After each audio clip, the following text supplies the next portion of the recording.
되는데요. 명절이 되면 가족들이 곱게 차려입고 기차 같은 거 이렇게 타고 이제 귀향하는 모습입니다. 과거의 신문이나 이제 뉴스를 통해서 그런 모습들 이제 보면서 아름답다라고 하는 생각 많이 했는데 요즘은 잘 안 보이는 듯한 느낌이 듭니다. 이 광경을 아름답다라고 이제 표현하는 건 뭐 그렇게 그들이 입은 옷이나 이제 외모 때문에 아름답다라고 생각하는 것이 아니라 그들이 돌아가고 있기 때문입니다. 고향으로 또 부모님께로 이제 돌아가는 모습 자체가 이제 아름답다 생각을 합니다. 이 감정을 이제 노래 담아서 이제 불렀던 가수들이 있죠. 오래전에 이 시인과 촌장이라고 하는 보컬이 풍경이라고 하는 이 노래에서 이런 가사를 담았습니다. 세상 풍경 중에서 제일 아름다운 풍경, 모든 것들이 제자리로 돌아가는 풍경이라고 하는 내용인데요. 세상에 아름다운 것도 많지만 이제 그 가운데 이제 모든 것들이 제자리로 돌아가는 것이 제일 아름답다 이렇게 표현을 합니다. 감사하게도 오늘은 이 예배 전에 예배 때 이 미국에 가셨던 가족들이 오랜만에 이제 한 두 가정이 이렇게 귀국한 모습을 이제 보여주는데 뭐 그 자체 저는 이제 개인적으로 아름답게 생각이 듭니다. 제가 개인적으로 좋아하는 그림이 하나 있는데 잠깐 볼까요? 어떤 그림인지 아마 보신 분들 계실 것이라고 생각을 합니다. 이 그림 렘브란트가 그린 그림인데 이 제목은 탕자의 귀향이라고 붙여져 있습니다. 이것을 렘브란트가 붙인 제목인지 모르겠는데 이제 요 그림을 바탕으로 해서 헨리 나우엔 신부님이 책을 쓴 책의 제목이 탕자의 귀향이라고 하는 이제 제목인데요. 보신 대로 우리 성경 예수님의 비유에 들어있는 이제 탕자가 집에 돌아왔을 때 그 아들을 맞이하는 아버지를 중심으로 해서 이제 그린 그림이라고 보시면 됩니다. 저는 이 그림이 되게 아름답다고 생각을 하는데 뭐 그림 자체가 가지고 있는 이 섬세함이나 이 정교함도 물론 아름답기는 합니다만은 이제 그림 자체가 우리에게 보여주는 모습이지요. 멀리 집을 떠나갔던 아들이 돌아와서 아버지의 품에 안기는 이 그림 자체가 주는 아름다움이라고 할 수가 있습니다. 이렇게 이제 떠나갔던 것들이 본래의 자리로 돌아온다라고 하는 건 이제 참 아름다운 일이라는 생각을 하는데요. 우리는 지난주에 애절하게 이스라엘 백성들을 부르시는 하나님의 말씀을 함께 나누었습니다. 에브라임이여 내가 어찌 너를 놓겠느냐, 또 이스라엘이여 내가 어찌 너를 버리겠느냐 하시면서 그렇게 하고자 하시면 내 마음이 내 속에서 불붙는 것 같아서 나의 긍휼이 온전히 불붙는 것 같도다 하시면서 내가 내 속에서 돌이킨다라고 하는 말씀하시는 하나님의 말씀을 들었는데요. 이 돌아오지 않는 이스라엘을 향해서 이제 하나님이 먼저 돌이키신다라고 하는 표현을 사용을 했습니다. 자, 그러면 하나님이 그렇게 놓지 못하시고 붙드시는 이유, 그 마음이 불붙듯 긍휼함이 복받쳐 올라서 하나님이 돌이키시는 이유가 어디에 있겠습니까? 이스라엘 백성들이 뭐 돌이키거나 말거나 그냥 하나님이 먼저 돌이키시는 것으로 모든 것들이 다 끝나는 것은 아니지요. 이거 우리가 회개하거나 말거나 우리가 죄를 인정하거나 말거나 예수님이 십자가에서 고난을 당하심으로 우리의 모든 죄를 용서하셨다는 사실로 모든 것이 다 끝난다고 그렇게 생각을 할 수는 없습니다. 하나님이 먼저 돌이키시는 이유, 그것은 그 백성들이 돌이키기를 원하시는 하나님의 마음 때문이죠. 그런데 왜 하나님이 그럼 먼저 돌이키시는가? 이제 그럴 때가 가끔 있다고 생각이 들어요.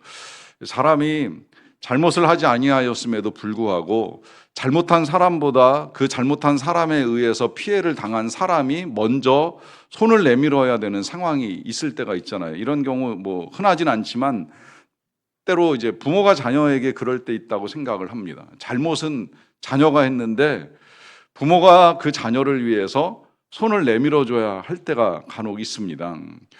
저는 과거에 교회 학교에서 이제 아이들을 선생으로 가르칠 때 이 아이들 때문에 제 종아리를 걷어본 적이 있어요. 아이들이 교회만 오면 예배를 엉망으로 드리고 말썽을 피우고 싸우고 온갖 악한 일들이 멈추지 않다 보니까 이 아이들을 제가 한번 이제 교회 이 기도방에 불러가지고 그 아이들 앞에서 준비한 이 회초리를 가지고 제 다리를 때리기 위해서 종아리를 걷었습니다. 제가 우리 부모님한테도 한번 맞아본 적이 없는데 제가 저를 때리기 위해서 제 다리를 걷었어요.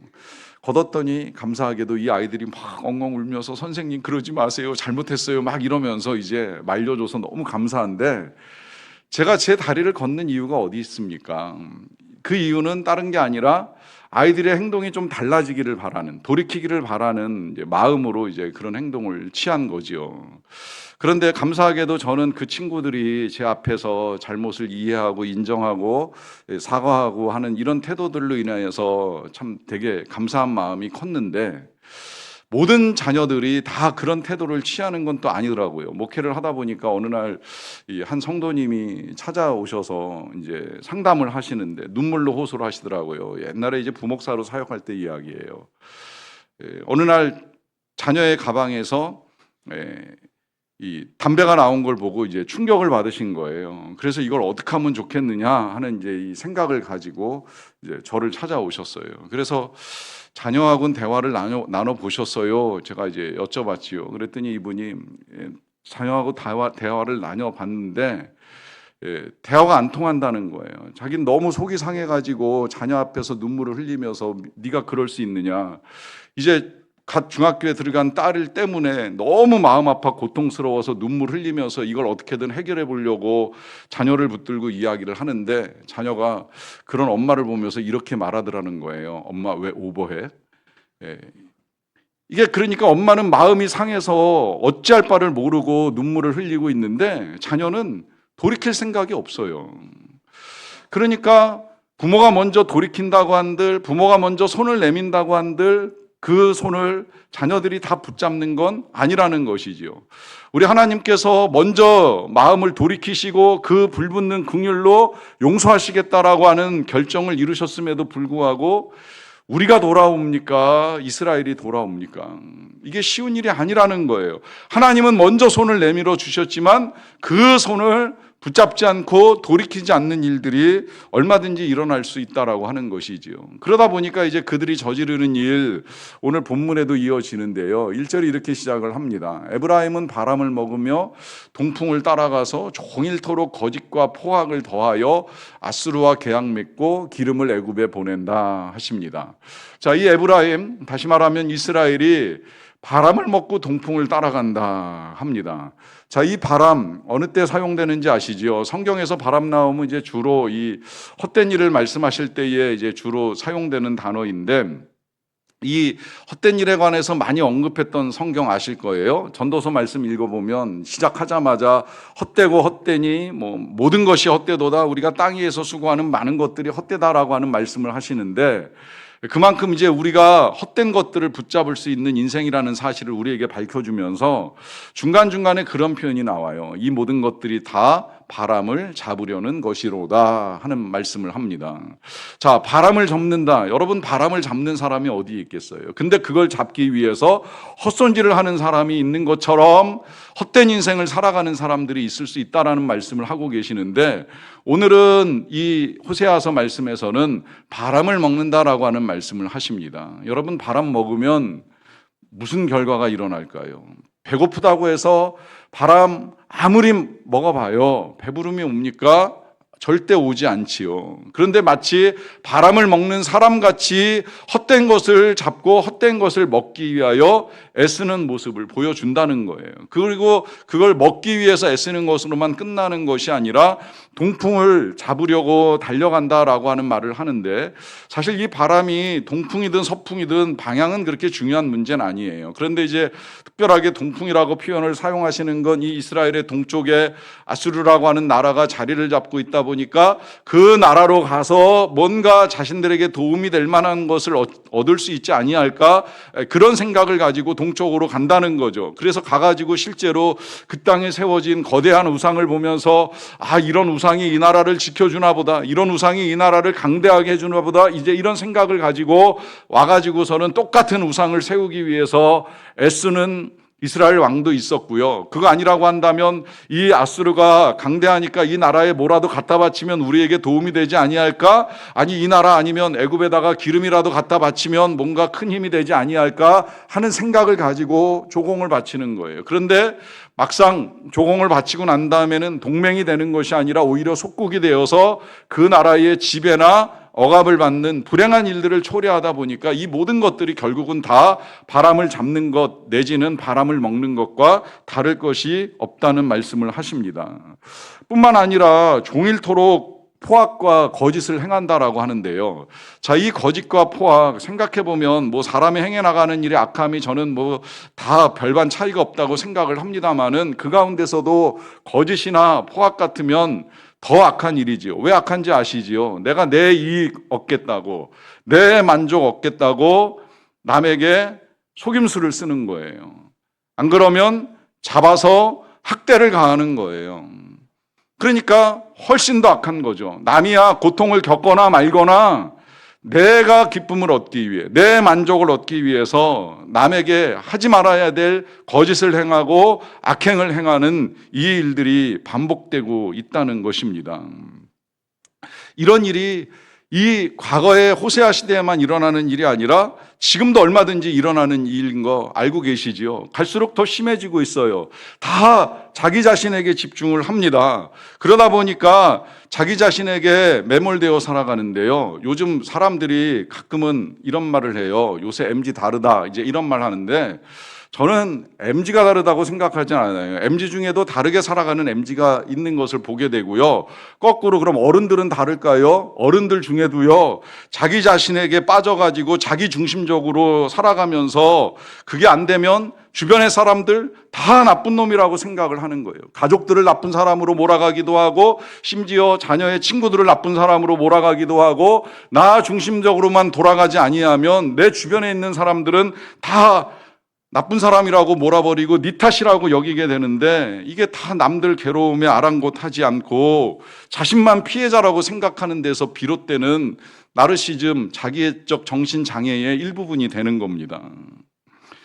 그러다 보니까 이제 하나님께서 다시 이런 말씀을 하시는데요. 2절에 보시면 여호와께서 유다와 논쟁하시고 야곱을 그 행실대로 벌하시며 그의 행위대로 그에게 보응을 하시겠다라고 하는 말씀을 하십니다. 자, 유다와 논쟁을 하신다라고 하는 이 말씀은 남유다는 그래도 북이스라엘과는 조금 이제 다른 면을 가지고 있다는 거예요. 왜냐하면 남유다는 그래도 그나마 이제 다윗 왕의 혈통이 그대로 이어지면서 예루살렘에서 사람들이 모여서 제사를 드립니다. 하나님께 제사를 해요. 물론 하나님께 제사한다고 해서 그게 다 의는 아니에요. 뭐 그 제사 드리면서 또 산당도 세워놓고 우상도 섬기고 하는 일을 병행하다 보니까 이것도 문제이고 또 제사는 드리지만 하나님의 말씀을 따르지 않는 일들이 벌어지다 보니까 하나님이 선지자들을 보내셔서 계속 말씀하시는 이 과정을 지금 유다와 논쟁을 하신다 이렇게 이제 말씀을 하고 계시는 건데 그런데 북이스라엘은 그냥 계속해서 자기들 생각대로 행하고 나아가는 일들을 하다 보니까 결국 이제 그 행실대로 벌하시고 그 행위대로 보응을 하시겠다라고 하는 말씀을 하시는 것입니다. 그런데 이제 이런 말씀을 하시면서 갑자기 하나님이 오늘은 이제 옛날 이야기를 꺼내는데 그 옛날 이야기는 이제 야곱의 사건을 다시 상기시키는 거예요.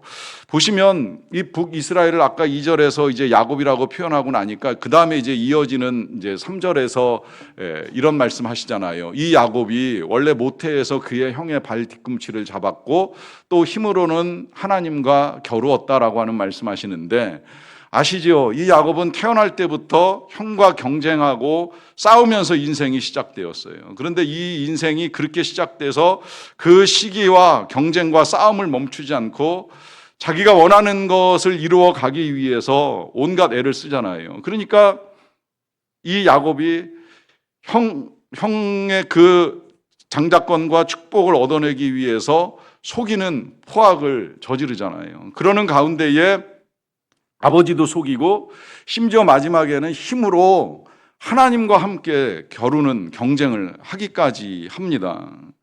그래서 야복강가에서 이제 씨름을 하다가 받아낸 이름이 이스라엘이라고 하는 이름이지요. 그렇지만 그러는 가운데에 그의 환도뼈가 부러지고 다리를 저는 일까지 겪는 고통을 겪는데요. 이 야곱에 대해서 이어지는 4절에서는 이제 이런 말씀을 하세요. 천사와 겨루어 이기고 울며 그에게 간구하였으며 하나님은 베델에서 그를 만나셨고 거기에서 우리에게 말씀하셨다라고 하시는데요. 자, 이 야곱이 야복강가에서 천사와 겨루어서 이기면서 축복을 받아냈습니다. 그 결과 이제 이스라엘이라고 하는 이름을 얻기는 했는데 그 이름을 얻는 것과 함께 하나님께서 베델에서 그를 만나셨다라고 하는 사실을 다시 우리에게 알려주십니다. 왜 그런지 아시지요? 이 베델은 우리 야곱에게 있어서는 굉장히 특별한 장소 아닙니까? 특별한 장소인 건 그가 이제 성장하는 과정 중에는 집에서 마치 온실 속의 화초처럼 가정에 충실하면서 성장을 했어요.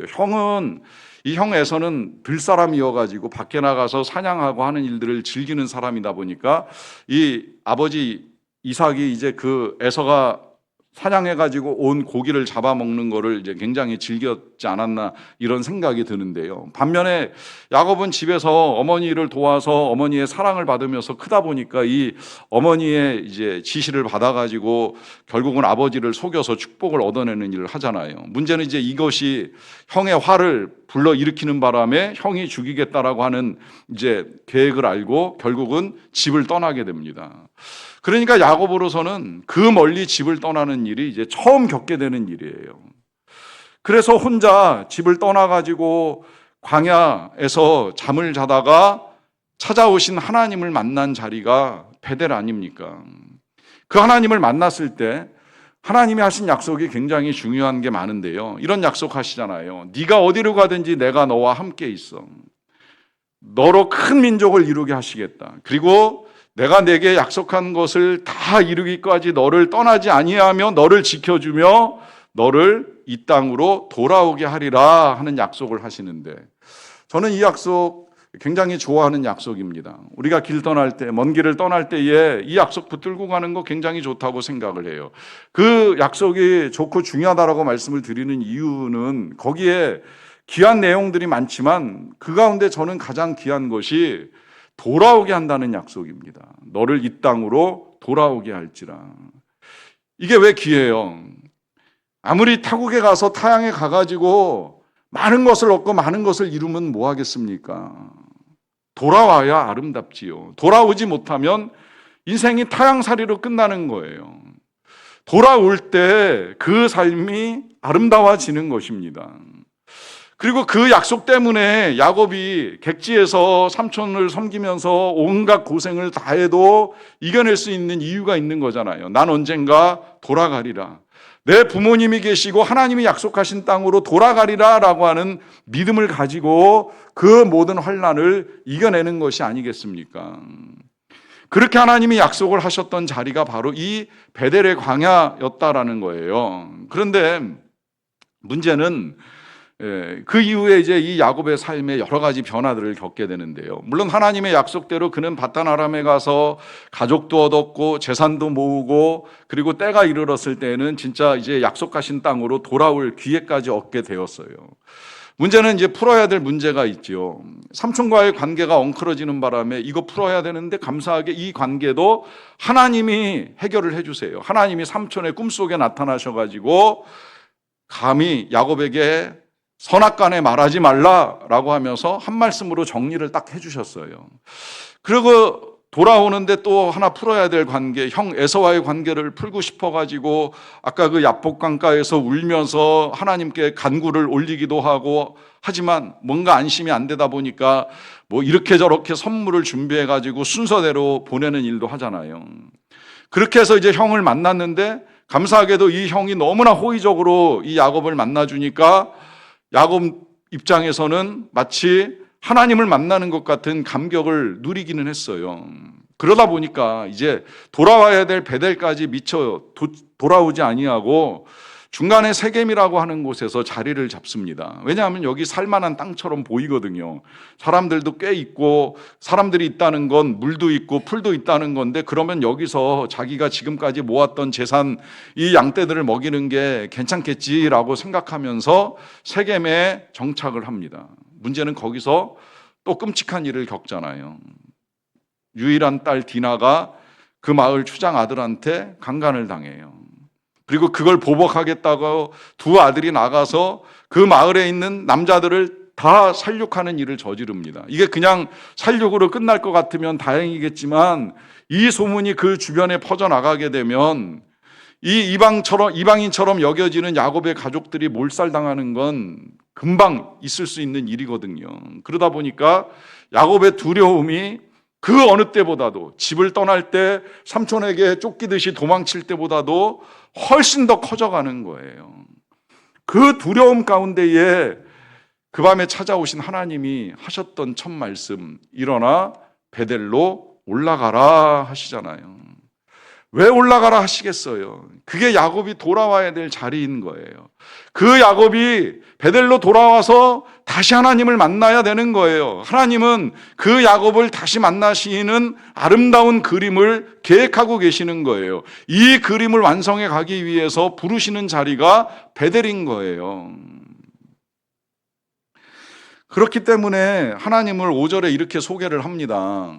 여호와는 만군의 하나님이시라, 여호와는 그를 기억하게 하는 이름이라 소개를 하십니다. 자, 하나님의 이름 여러 가지로 의미를 가지고 있는데, 특별히 여기서 오늘 하나님의 이름을 만군의 하나님이라라고 하는 이름과 더불어 그를 기억하게 하는 이름이라고 표현하시는 이유가 어디에 있겠습니까? 이렇게 하나님을 떠나갔던 자들, 야곱처럼 하나님을 잊어버리고 세겜 땅에 정착해서 여기 괜찮을 거야, 여기면 문제 없을 거야 라고 생각했던 사람들, 자기 나름대로 우상을 만들어 놓고 그 우상을 섬기면서 괜찮을 거야, 그냥 동풍 따라가면 아무 문제 없을 거야 생각했던 그 모든 사람들이 다시 기억해야 되는 이름, 그리고 기억하고 돌아와야 될 이름이 바로 여호와라는 사실이에요. 여러분, 이 사실이 정말 중요합니다. 중요하니까 아까 제가 여러분들께 보여드린 그 렘브란트의 그림 탕자의 귀향에서 이 탕자가 기억하잖아요. 아버지의 집을 기억하잖아요.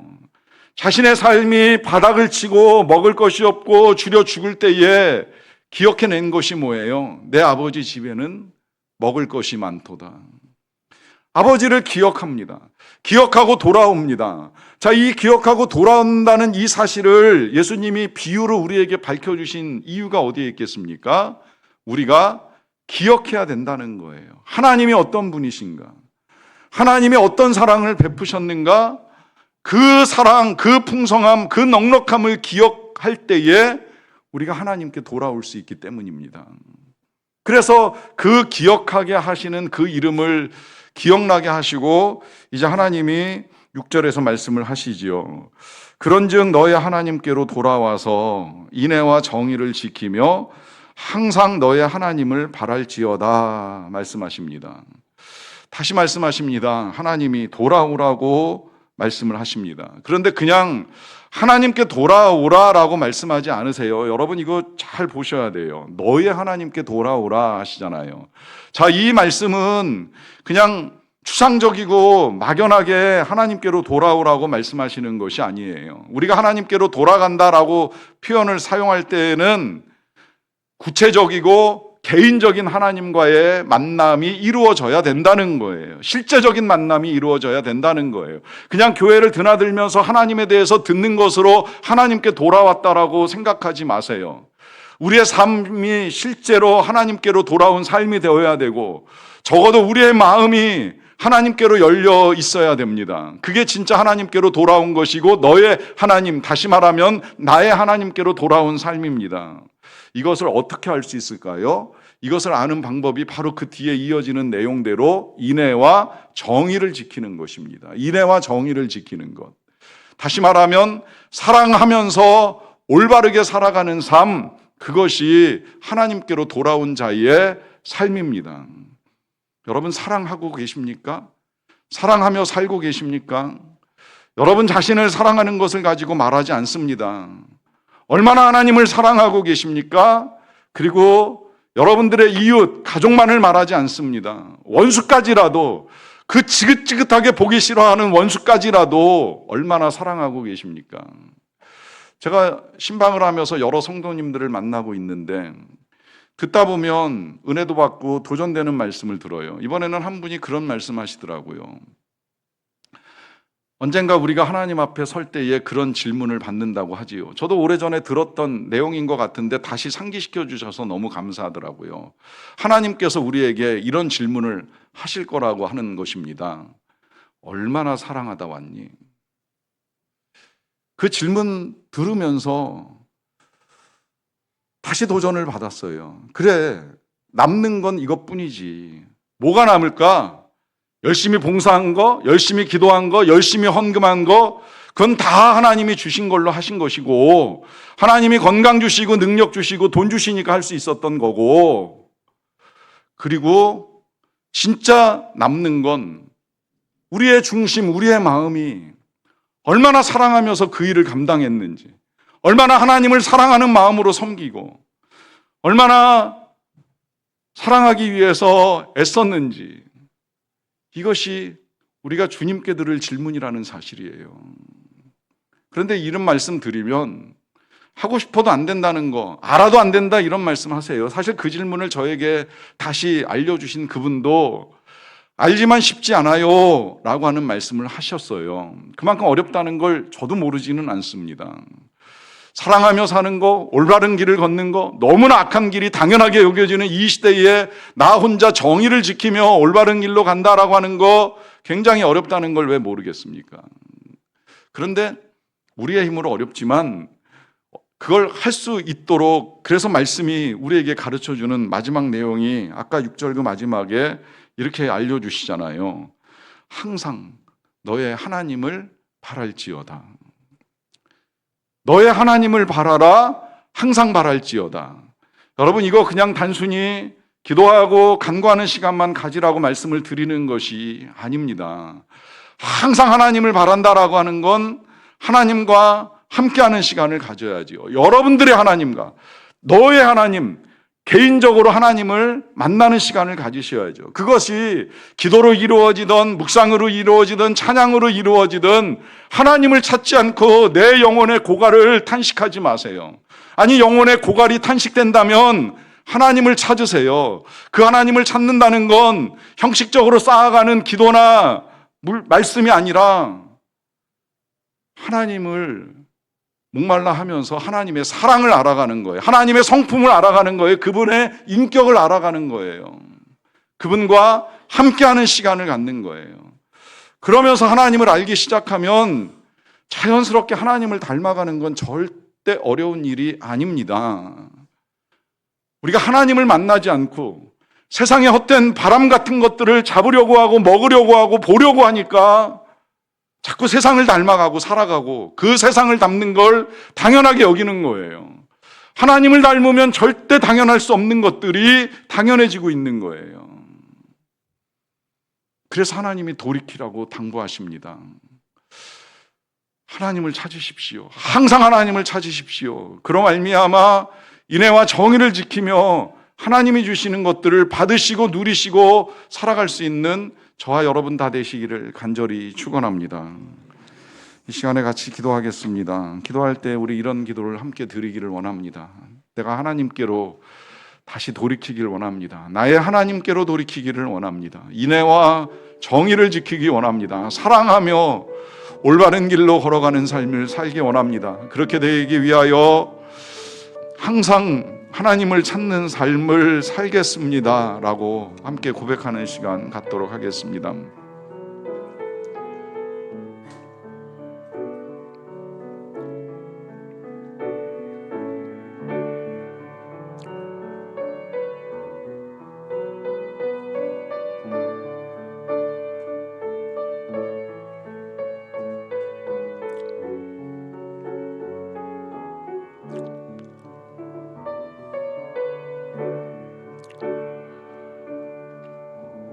끝없는 사랑으로 우리를 부르시고 우리를 기다리시는 하나님, 우리가 하나님께로 돌이키기를 원합니다. 돌이켜 다시 사랑으로 살고 올바른 길을 걸어갈 수 있게 되기를 원합니다. 그렇게 되도록 항상 하나님만을 바라며 살아가는 우리의 삶이 되기를 간절히 원합니다. 예수님의 이름으로 기도하옵나이다. 아멘. 함께